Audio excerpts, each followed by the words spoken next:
I think being able to strip away the perfectionism or at least like recognize those tendencies has helped me grow way more. So it's like that paradox that like what you're saying, thinking that like, oh yeah, me being perfect is like showing up and like it's celebrated. What I'm trying to remind myself is really it's the paradox for me I'm realizing is like when you're imperfect, that's when the growth and like real leveling up happens because you're willing to fail, then learn from those mistakes. And especially as I explore that in acting and dancing, I'm growing and learning way more than I did when I was stuck in those perfectionist tendencies that I didn't even realize really at the time.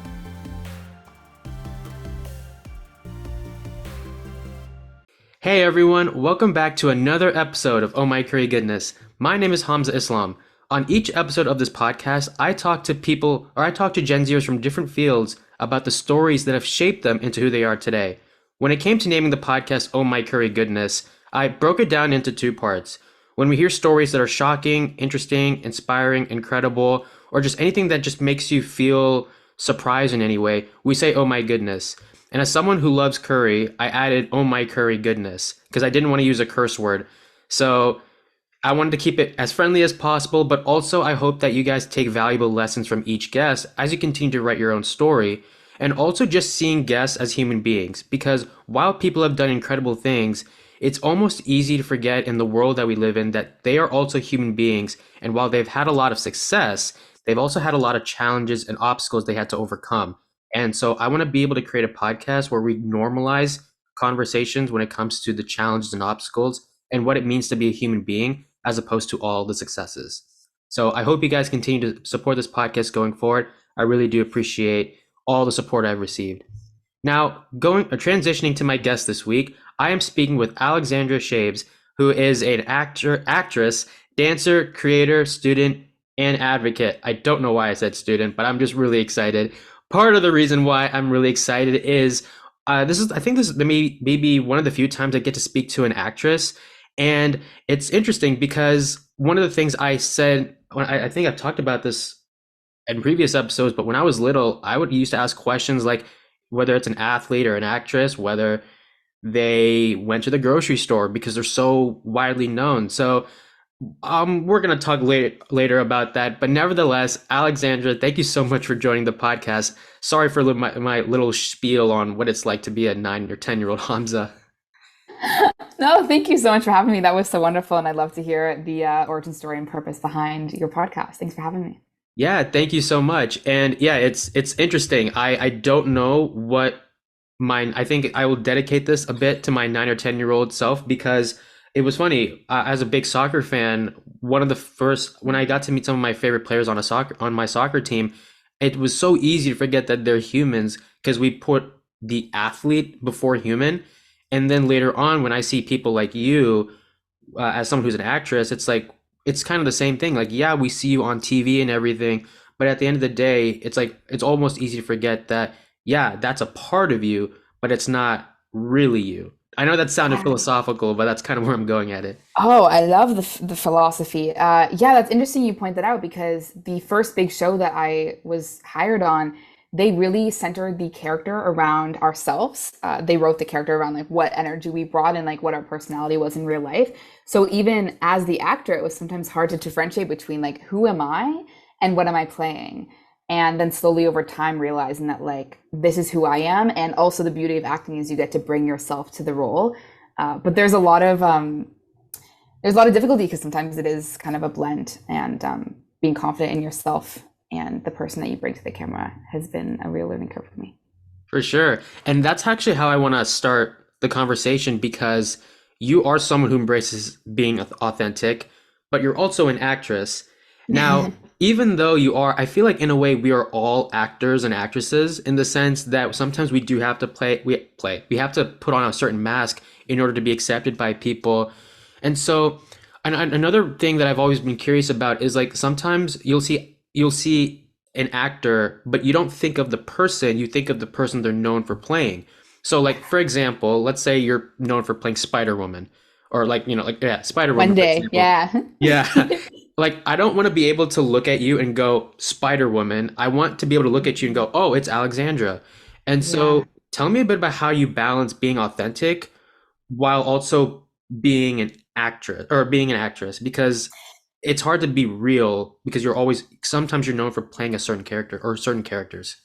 Yeah, this is an interesting one because I think at the point I'm at in my acting journey, it's realizing that every character that I play, even auditions that I do, like this morning I had an audition, it's what truth can I bring from myself? Because every character, you can find a way to relate to them and bring yourself to it. And that's why, like, every audition is different because everyone is showing up as their unique self. And there's so much truth to being an actor. That's what we're all about is being real and bringing that authenticity to a character.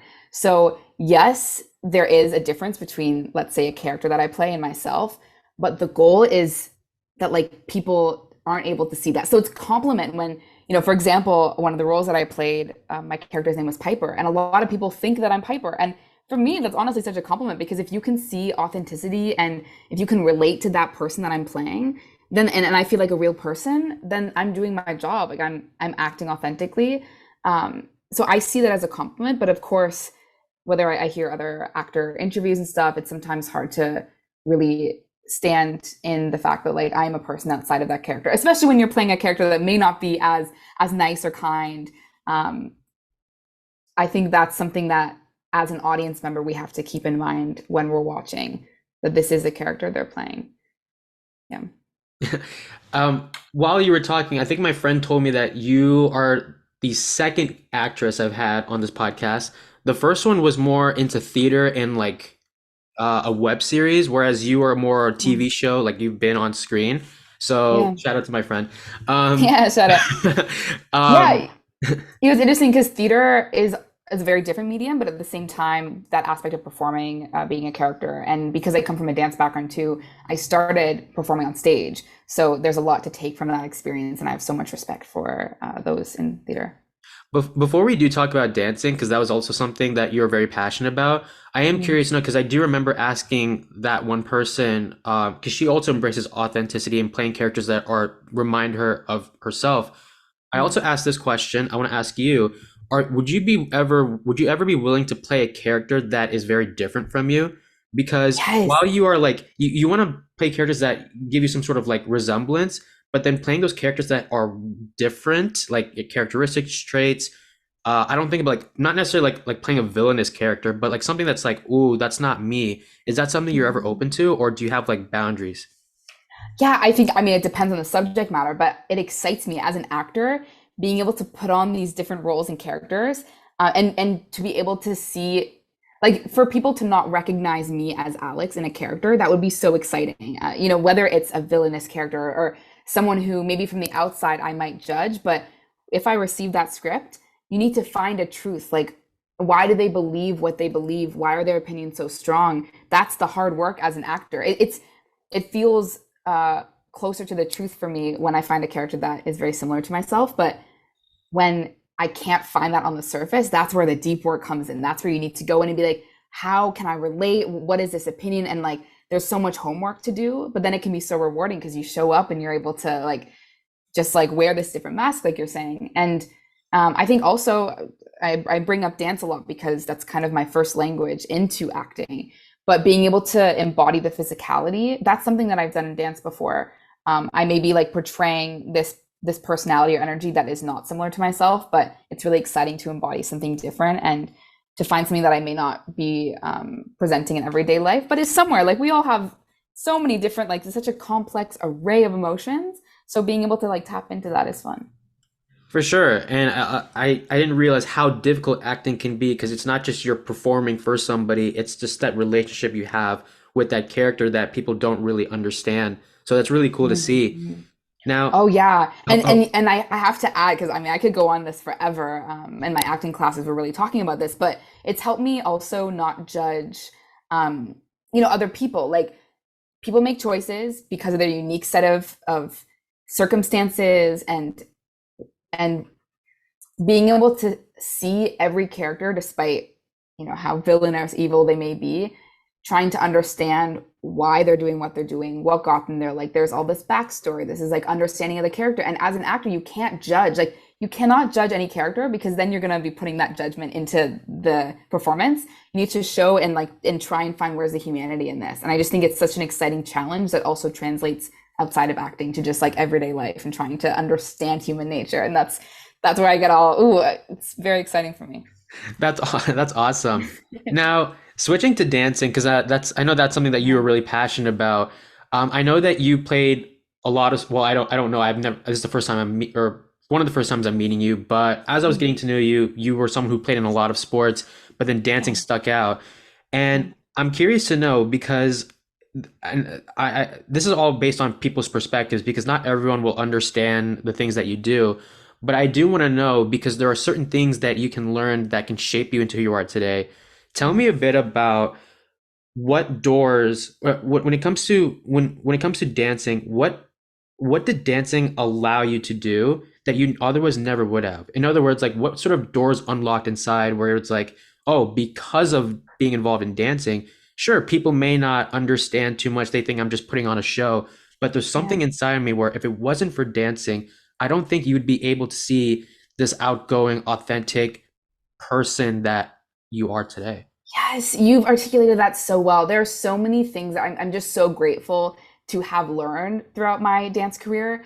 Uh, to start, like just as a young kid, to build up that confidence of being on stage, to be a character, to storytell, to have that trust in my body, and to go through that process, that hard work of learning the choreo, perfecting it, which I mean, a lot of things to unlearn as well, which we'll get into, but the idea of hard work and also teamwork. I had a really close knit group of dancers that I spent the entire year training with them. So just knowing that the hard work pays off and that we're a group and we're connected together and we have to work together to achieve the ideal outcome. That was something that translated outside of the dancing world.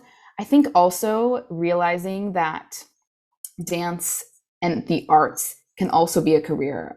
As I progressed and started to get success and then started working in dance and acting, I realized that, oh, there is actually potential for a career in the arts. And I think dance unlocked that whole new door of like, there's potential here. I grew up where, the expectation was sort of to go the science route, which I also am very passionate about and will explore later in life. But my family never grew up with that sort of same maybe appreciation for the arts.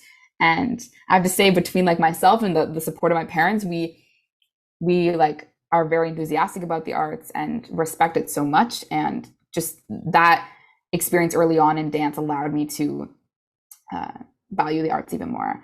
I also think just seeing myself as a storyteller. I don't love writing. Like English was never my strong subject, but as I progressed on, and then getting into acting and performing in dance, realizing that, oh, this is a form of storytelling, and it just allowed me to kind of broaden my idea of the arts, of storytelling, of impacting people, and seeing that we're all capable of being artists in different ways.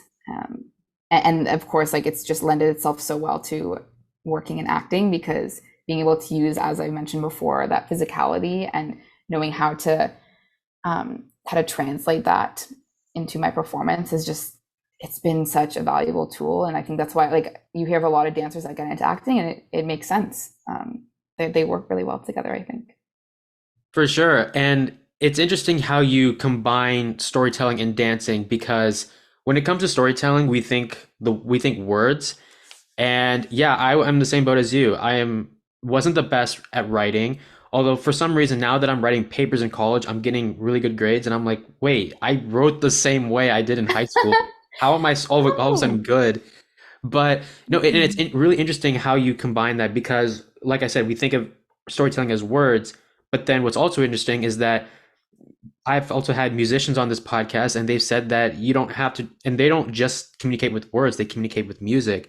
And with dancing, yeah, you might not be communicating with words, but you're communicating with a form of artistry. And I think while words have meaning, you can also you can't underestimate the fact that, especially in arts, you don't necessarily have to connect with an audience with words, but you can definitely connect with an artistry. And I feel like that's one of the probably biggest misconceptions I feel like when it comes to art, because you can connect with it. It's not something you just look at and then move on. There is a form of communication. You just don't say it with words. Yes. Oh, and on that note, I think it's really helped me to this day. It's something I'm working on. It's challenged this black and white thinking that I have. Like art in general is so subjective, and everyone has their own experience with it. Even if the artist intended it to be one way, the audience, each audience member can experience it differently. I think that's beautiful, and being able to see that there's like this like gray area. And then also, I mean, for so long, I never considered myself an artist until recently. Being able to just say like I'm an artist, it feels very new. But I think we all are. And then also to recognize that art can come in so many forms. That has been like a game changer for me and helped me to kind of like own my craft. For sure. I want to talk about challenges now, but while you were talking, I was playing hot potato in terms of which question to ask.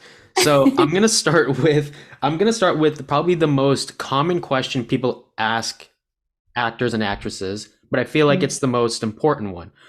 yeah. Obviously, you are big into dancing and acting, but even though you've had your successes, you've definitely had challenges, embarrassing moments, those moments where you're like, oh, this is the worst thing in the world, but you kind of grew from it. Whether it be in dancing or in acting or even both, what were some experiences where you're like, oh, this is the worst thing that this is such a terrible moment for me, but you're able to look back and be grateful for those experiences, because even though it was a really bad experience at the time, you're able to look back today and go, if it wasn't for these bad experiences or embarrassing experiences, I wouldn't be where I am today. Oh, wow, that is such a wonderful question. I've never heard it really posed like that. I can think of so many, and honestly, a lot of them are these kind of like micro moments that build up.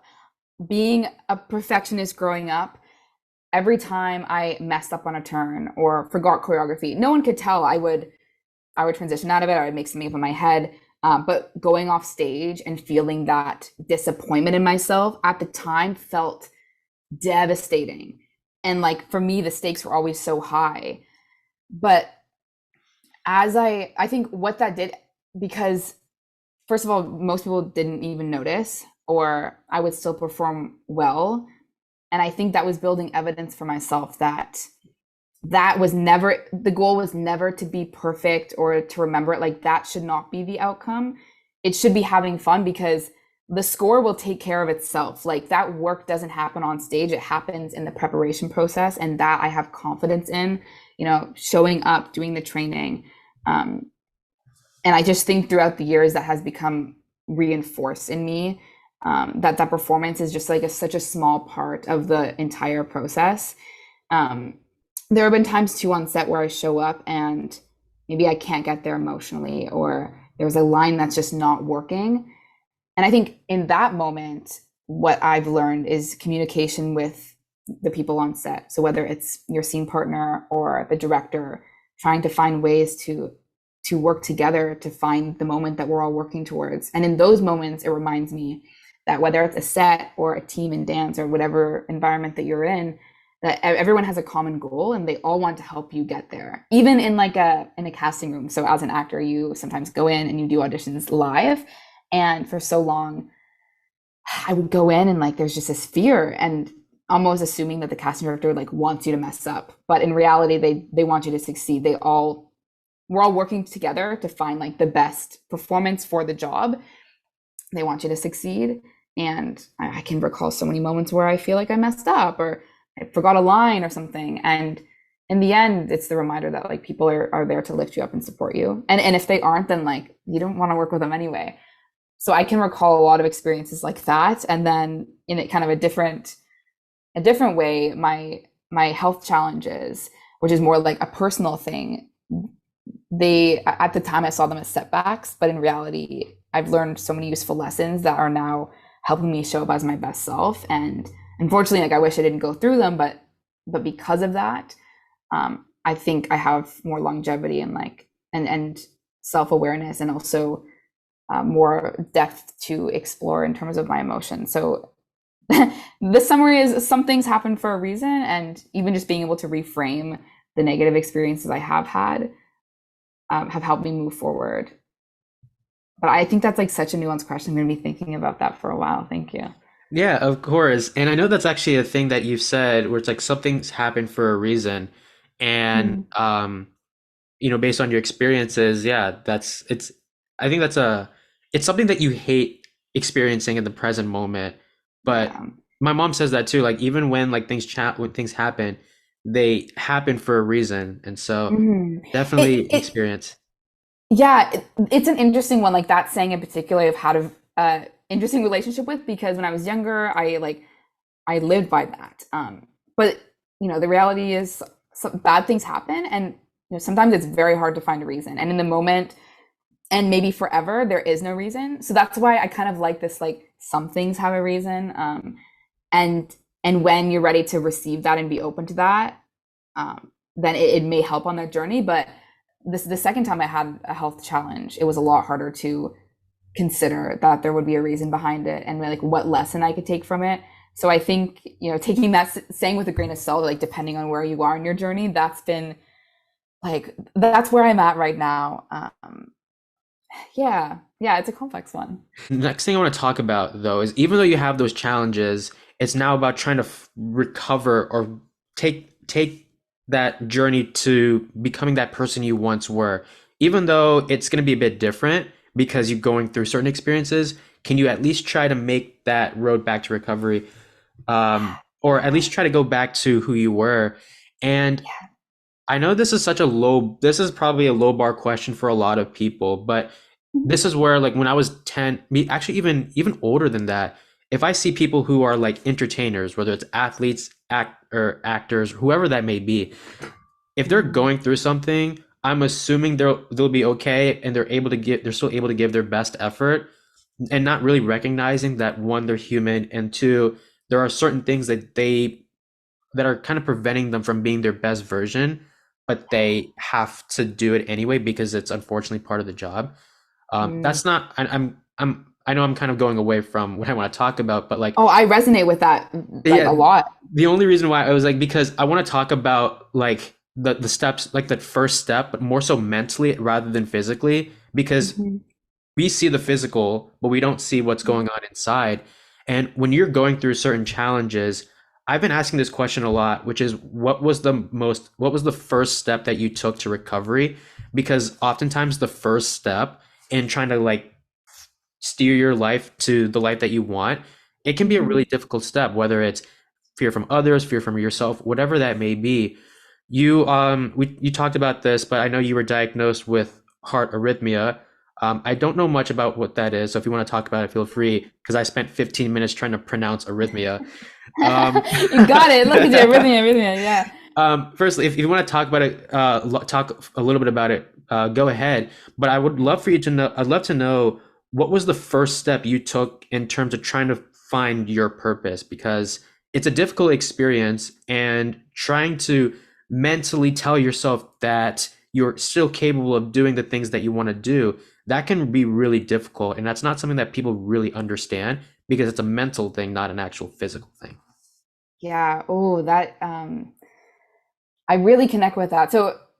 So my story, like in a nutshell, when I was 12, I was diagnosed with a heart arrhythmia. Originally, it was like a very grim diagnosis, and I wasn't able to dance. So for 8, 9 months, I was unable to dance, and at that time, I was a very like high competitive dancer. And then afterwards, it turned out I was misdiagnosed, and the actual diagnosis was a benign one. I've outgrown it, and since then, I've had a different health issue surrounding like autoimmune disease. And with those experiences, when I was 12, I think it was really hard to articulate.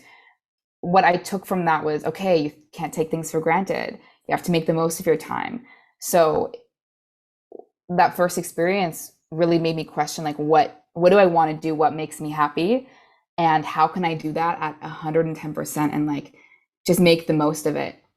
And I think that was taken to an extreme. But at the time, I found so much joy and comfort in dancing. That's what I love to do. And being able to work for that success and knowing what the end goal was a really nice way to kind of direct my feelings. And it was also an avenue to emote. And maybe as a 12-year-old, I really wasn't able to articulate the emotions that I was feeling. So I think one of the first steps once I was able to dance again was, of course, directing that emotion into what I love to do. And that looks different for everyone. I also think it's very different at 12 years old, but being able to talk about it, like it wasn't something that was kept private. I told my friends, I talked about it with my family. And that's why I'm so passionate now about talking about, whether it's the your mental well-being, your physical well-being, if you feel comfortable, of course, within reason, and like if it's a safe space. But that was really comforting. So then other people also knew, how they could best support me during that difficult time. And as a result, like hopefully learning and being able to reciprocate that for other people in my life. Then more recently with my health, I think it was realizing that I also need to create space to listen to my body. And it seems very counterintuitive because as a dancer, we're so deeply connected with our body. But a lot of the time it's like pushing through the pain. So I think the first step was like actually just going inwards and like asking my body what it needed. And a lot of the time it was rest or taking a step away from being busy all the time. That's been a lesson that I'm still learning. So that's been the journey. I think now, like around that perfectionism, like like making the most of my time, which was like really the lesson that I drove home after my heart diagnosis. Now it's realizing that like that served me at the time and it got me to where I am, but I don't need to use that all the time. And I think now to best support my health and that like longevity mentally and physically, I need to create that space and to be able to go inwards. But it's a long journey. It's a lifelong thing that I think the summary of that is like, yes, listening to your body. And also if you feel safe enough, connecting and talking about what you need and what you're going through. That's been like the biggest takeaways for me right now. Yeah, thank you for sharing that. I think what makes mental health a difficult challenge is Mm, kind of talking about like the mental well-being is that, yeah. how comfortable are you talking about the things that you've experienced? Because like who knows? I mean, obviously you've been open about this, but I can't Mm, just go into the assumption that or you're comfortable talking about it because it can be personal. So I think that's yeah. really, really important because just because you went through it doesn't mean you can just share it unless you feel comfortable for any reason. Ooh, and on that note too, I mean, I'm coming from an experience where I have dealt with, I've processed it, and I feel comfortable and safe to talk about it. But of course, that's my experience. There are other people that maybe they have not been able to process it, and it's not healthy for them to be talking about it, whether it be like in a public space or just even between their close circle. So I do think it's an individualized experience. And of course, I've also got a lot of support from like the healthcare system and like mental health professionals. I've been like fortunate enough that especially during my autoimmune disease diagnosis, finding a therapist that specialized in chronic illness, and just like discovering what tools I have available to me. Also, honestly, like reading a lot of books has been helpful, and finding people online. I think this is another reason why I'm so passionate about talking about my experience because I feel safe talking about it is that that's what I was craving when I was going through difficult times is finding people online that are open enough to share. And I think, if public figures and really anyone, if you feel comfortable sharing, there is power to having these conversations because it can help people feel less lonely. Before we talk about perfectionism, because this is probably one of Mhm. my favorite topics to discuss with Yeah. you, you obviously have, and I'm gonna broaden this. I know you're a dancer and an actor, so I'm gonna use the term entertainer. But Oh, obviously, yeah.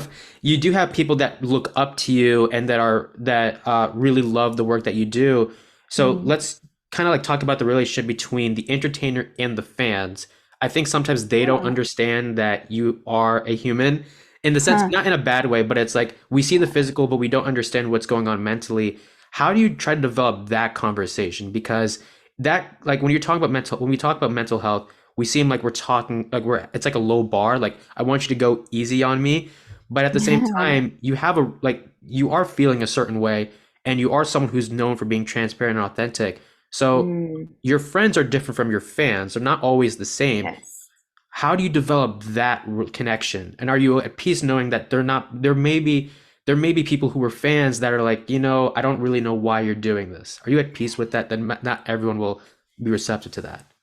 Yeah. Like first recognizing that like the things that I tell my friends are different than fans, and then also there's part of me that as you're saying that realizing I think partly unintentionally, the reason that I've been vocal about it is because I want the people who may like identify themselves as fans to realize that, yeah, like I am struggling. I'm not like perfect or like this image that you may see on TV. But also a lot of the work that I do and like how I lead and like decide what I want to post goes back to my younger self and thinking what she would need.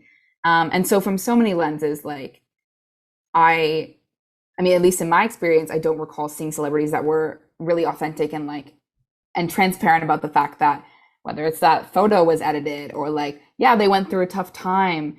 Just having that transparency is something that I craved when I was younger, or at least looking back, I wish that I had.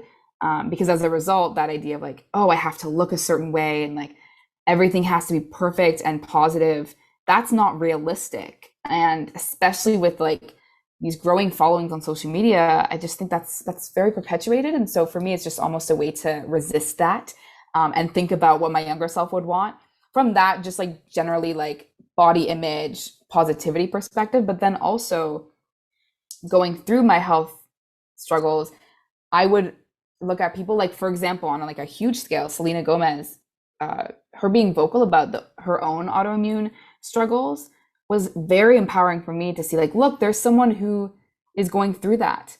And also like they're open with it, they've struggled, and it also has given me hope because like, look, they're still able to like operate. And I'm sure that comes with a lot of struggles. But I think there's power to being open to it. I also do recognize that, yeah, maybe some people won't resonate or won't understand.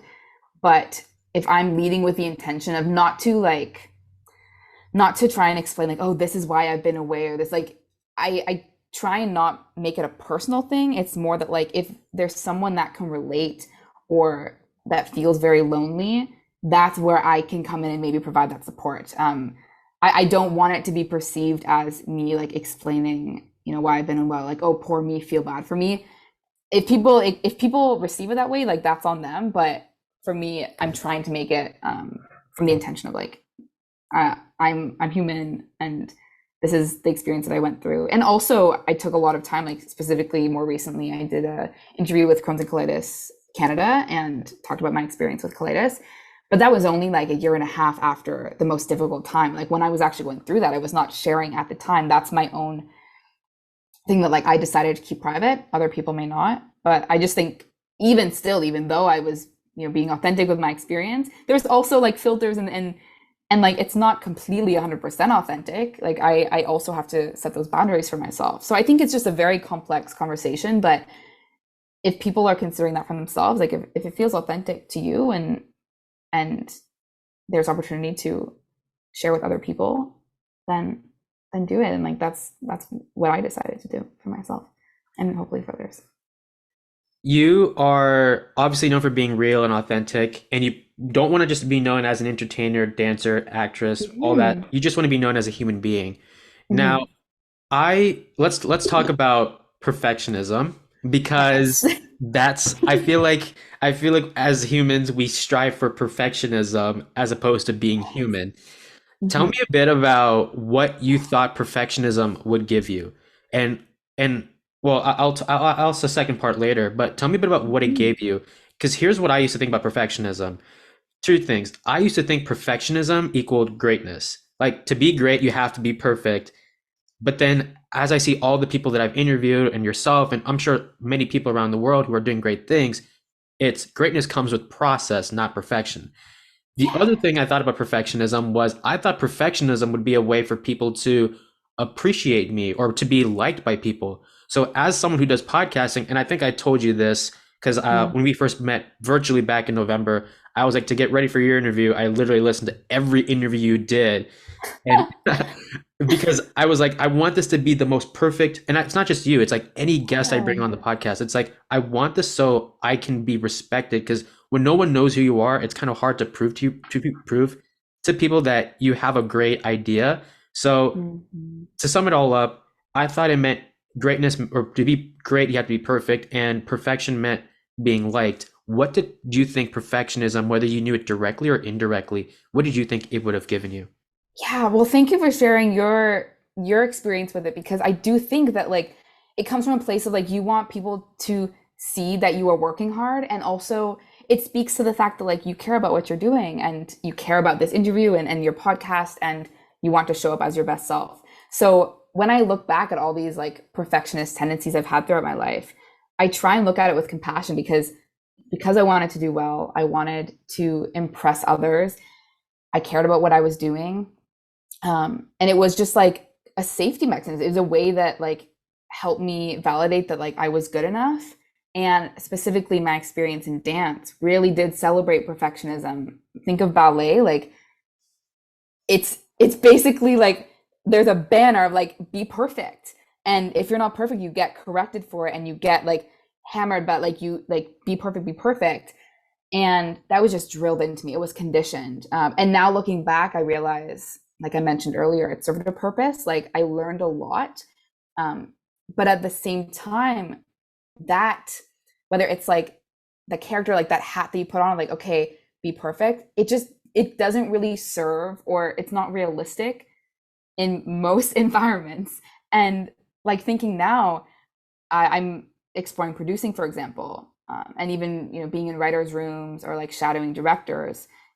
There's You can't be perfect. There's always going to be a different version, and you could work on one thing forever. It's a form of procrastination, and you can't really actually progress unless you make those mistakes. And also, it's protecting me from that fear of failure, which I mean, for me, again in dance, was like very real. I wanted everything to be perfect, and I do think looking back, the irony is like I never got an 100 score. Like no one got 100 on their solo, for example. So I was never perfect, but I think it was, oh, got a little balloons. Whoops. um, I I think, yeah, looking back, I actually held myself back from real progress, and I wonder, what sort of potential I could have reached at that time if I let go of that perfectionism, and now really trying to fight against it and realize that there's so much to explore beyond perfectionism. And even, I mean, I could go on forever, but in acting too, you can't be perfect. Like I was doing an audition earlier today, and it required crying, and like crying just doesn't look pretty. And it's the beauty is the fact that it's so imperfect and it's human, right? And so it's examples like that make me realize and kind of like validate for me that imperfection is where we should live, and it's life, and it's reality. And I think being able to strip away the perfectionism, or at least like recognize those tendencies, has helped me grow way more. So it's like that paradox that like what you're saying, thinking that like, oh yeah, me being perfect is like showing up and like it's celebrated. What I'm trying to remind myself is really it's the paradox for me I'm realizing is like when you're imperfect, that's when the growth and like real leveling up happens, because you're willing to fail, then learn from those mistakes. And especially as I explore that in acting and dancing, I'm growing and learning way more than I did when I was stuck in those perfectionist tendencies that I didn't even realize really at the time. A couple of questions before I let you go. The first one is obviously we've talked about how you are an advocate on issues like mental health, but Yeah. you're also an advocate for those to or raising awareness when it comes to standing up to bullying. Now, Yeah. I know you talked about mental health, but I am curious to know about the bullying side. Tell me a bit about why you got into that, and I guess what was like the relationship with bullying. Yeah. Oh, so this started, Family Channel is like a Canadian network, um, like for children. And I did a tour with them across Canada for 2 years, and it was a stand up to bullying tour. So we went to elementary schools across Canada, talked about how to stand up for yourself and to support people, to not be a bystander. A lot of the common messaging that we hear, like for me throughout elementary and high school. But what felt more personal to me is being able to share my own story with it. Um, I had many different experiences. I was fortunate, like it was never severe, but being excluded, being called names and stuff, like nothing, there was never like acute experiences that I can remember, but just overall that like that burden, how it affects your self-esteem, and the way you perceive yourself, that is a struggle that like even over time that weight gets heavier. And I think because of that, and to see how it affects people, it's made me more passionate, and to think about my younger self, what sort of messaging that she would want to hear, and like what sort of support maybe she didn't have at that time. I felt very lonely. Like I remember, for example, there was a time at one of my dance studios where everyone was invited except for me, and just that feeling of being alone. I'm trying in the work that I do to make people feel heard and included, in any way that I can, whether it be through like my advocacy and speaking, or even in the stories that I portray or hopefully produce soon. So that's really been like a driving force. And then also like the cyberbullying aspect. I've been really fortunate. The people online for me have been, for the most part, super supportive. But of course, you can't deny the fact that that's real. And like when you have a following on social media, it's more common for people to really like share their opinions, whether it's positive or negative. So I have dealt with that too. But I'm at a point now where I have a lot of tools in my toolbox, and I have a lot of support and the confidence that like that doesn't affect me. But I think there's like growing population of Gen Z, and like my sister is a few years younger than me, so even to see how much more impactful social media is for them, like how much time she spends in there, I think it's really important to inform everyone, but like especially youth, on how they can take care of their mental health, and like any like cyberbullying, like bullying situations that may occur. For sure. And while social media can be a great tool to raise awareness about certain things or to promote yourself, it can definitely be a scary thing, especially like, I guess, if we're talking childish terms, the more followers you have, now there's more eyes on you, and that raises the number of people that could harm you in any way. Yeah. Now, my last question is not technically about harm, but it is about fear. And so I want to put it down into two things. Okay. So obviously you care a lot about giving back and being an advocate for people. And then there's also the personal you, the one that is going out every day to just to be yourself.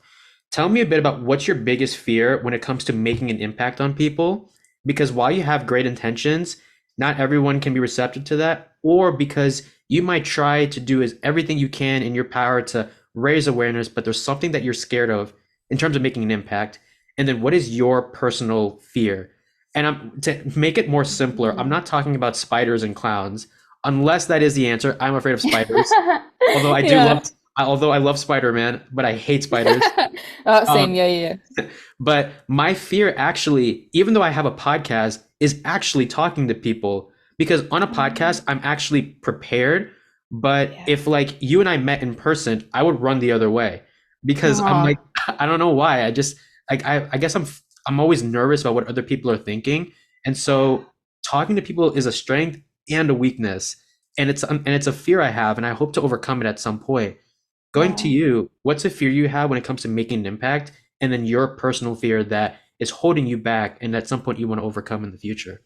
Yeah, well, thank you for sharing your experience. I think it's so interesting because I hear about that often, like people in the arts, this fear of like of speaking with others or being on stage, when they completely transform into this character that is able to do such a good job. So I mean, you're an example. You're such a great conversationalist. But I can relate to that because as an actor, there's so much comfort knowing the lines, knowing what you're going to say, and when I don't know what I'm going to say, there can be fear around that. But I think a lot of it has been kind of exposure therapy. So here I am now, like without a script, and I feel more comfortable. I think the fear around like the work that I'm doing in terms of advocacy speaks to like this larger fear of being misunderstood. I mean, I can't deny this. I want people to like me. I want people to know that I have good intentions, and that like I am a good person. But you that's really out of my control. I can do what I want to do, but how people perceive me, that is not something that I can directly control. I think I've learned that through acting too. Is like I can't say I want to make you sad. Like it doesn't work that way. So knowing for me what's in my control and what's out of my control, and really like clearly defining that, especially when in these like specific scenarios, has been helpful. But yeah, I don't want to be misunderstood. I don't want people to perceive me the wrong way. There's a lot of fear around that. I don't want people to think that I mean, so many things. Like I want people to think I'm smart and like well spoken, all this stuff. But as a result, of course, there can be this overcompensation, or like trying so hard and just being consumed with that thought, and then it ends up taking away from just the act of doing it.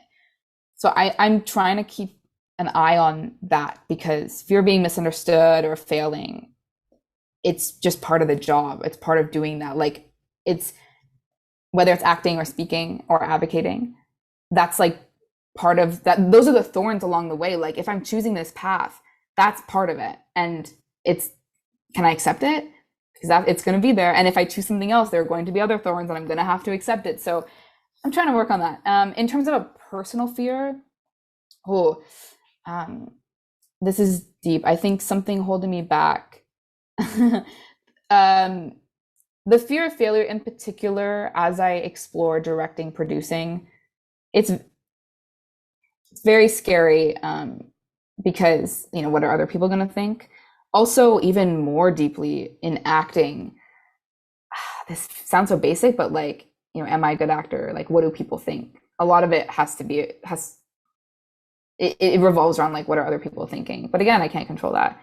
And then like a very personal one is my health. Like, having those ups and downs early in life has made me very scared of the possibility that it could happen again. And I think the longer I have from those like more scary experiences, the more I'm able to like comprehend that I'm healthy now. I'm in a good body, but I'm in a healthy body. But with chronic illness, it's chronic. It could flare up again. So that is a real fear and something that I talk myself through a lot. And that's why, you know, I speak to professionals and I make sure that I'm taking care of my body now, because the cost is just too great. So that's something, especially as I move forward in my career and I have all these goals and things that excite me. What is most important, the only way I'm going to actually be able to see that in my future is if I'm taking care of my body. So I have that longevity. I hope that answered the question. I think I could go on forever with the fears, because they're so real, and you know, they're part of life, but also validating them and giving them like compassion, right?